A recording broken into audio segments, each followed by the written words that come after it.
नमस्कार, praise the Lord. मी महेश सकपाळ. पुन्हा एकदा सुंदरशा वचनाद्वारे तुमच्यामध्ये येण्याचा मौका मिळाला.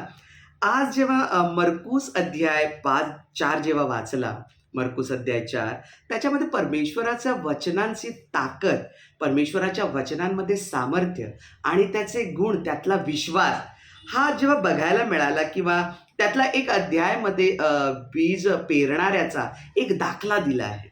आणि त्या दाखल्यामध्ये असं म्हटलं जातं, की जो बी कुठेतरी तुम्ही जेव्हा जमिनीवर ते बी पडतं, तेव्हा ते कुठे ना कुठे अंकुरित होतं.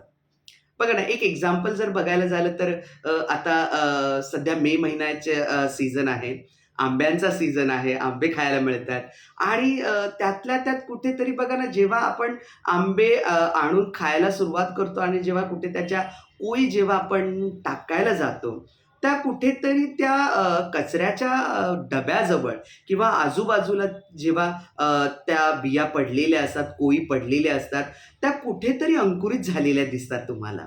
म्हणजे त्याला कुठेतरी कोंब आलेला असतो, तो उगवलेलं असतं आणि कधी-कधी पहिलं आम्ही असं करायचं, कुठे कधीतरी मैदानं मिळाली, की ती कोया उचलायच्या आणि कुठेतरी त्याचं झाड लागेल म्हणून आम्ही ठेवून द्यायचो आणि योगायोगाने ते झाड उगायचं पण, कारण तशी मैदानं वगैरे होती. सांगण्याचं तात्पर्य हा आहे, की तो जी कोय जी टाकलेली आहे तिकडे, ती कुठेतरी अंकुरित होते. म्हणजे एकाने म्हटलंय, की एखाद्या शायराने सुंदर वाक्य म्हटलंय, की "सरपणाच्या झाडाला पालवी फुटली आणि त्याचं त्यालाच कळेना, ही जगण्याची उम्मीद कुठली?" म्हणजे जो टाकाऊ होता, पण कुठेतरी तो त्याला खाद मिळालं, त्याला पाणी मिळालं, त्याला कुठेतरी तो माहोल मिळाला आणि ते बी अंकुरित झालं. म्हणतात परमेश्वराचं राज्य पण असंच आहे. परमेश्वराचे वचन जर तुमच्या मनात बिंबवले आहेत, परमेश्वराचे वचन जर तुमच्या जीवनात गेलेलं आहे, तर ते कुठे ना कुठे अंकुरित होतात. ते कधी होतील, कसे होतील आम्हाला माहिती नाही. पण हां, अंकुरित जरूर होतील. परमेश्वराचं राज्य पण असंच आहे. बीज हे परमेश्वराचं वचन आहे. ज्या जीवनामध्ये बीज पडतं, त्या जीवनात परमेश्वराचं वचन येतं आणि तिथून जगण्याची एक उमेद वाढते.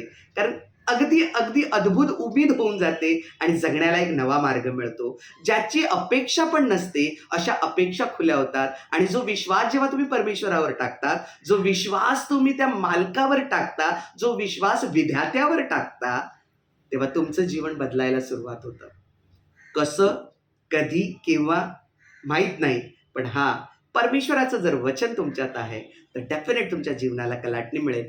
कारण एक शायराने सुंदर वाक्य सांगितलं. तो शायर म्हणतो, की "मिटा दे अपनी हस्ती को, गर कुछ मर्तबा चाहे."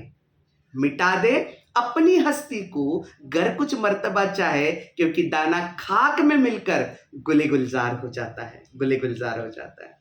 अगर हमारी हस्ती को हमें मिटाना होगा, तब हम गुले गुलजार होंगे. त्या बीने काय केलं, ती बी पडली होती, पण तिने समर्पित केलं. तिने हे नाही बघितलं, की तो कचरा आहे, ती घाण आहे, कसं आहे. बस तिला एक उमेद होती, मला फक्त उगायचंय. माझ्यातून एक नवीन किरण बाहेर यायची आहे. परमेश्वराचं राज्य ही असंच आहे आणि त्या राज्यामध्ये कार्य करता, करता जर परमेश्वराचं वचन तुमच्यात पडलं, तर तुमच्या जीवनाला एक नवी दिशा, एक नवी कलाटणी मिळते. म्हणून परमेश्वराला धन्यवाद करतो. अशा सुंदर वचनाने प्रभू तुम्हाला आशिषित करो. असे काही कार्य तुमच्याही जीवनात घडत राहो. Praise the Lord. Thank you so much. प्रभू तुम्हाला आशिषित करो.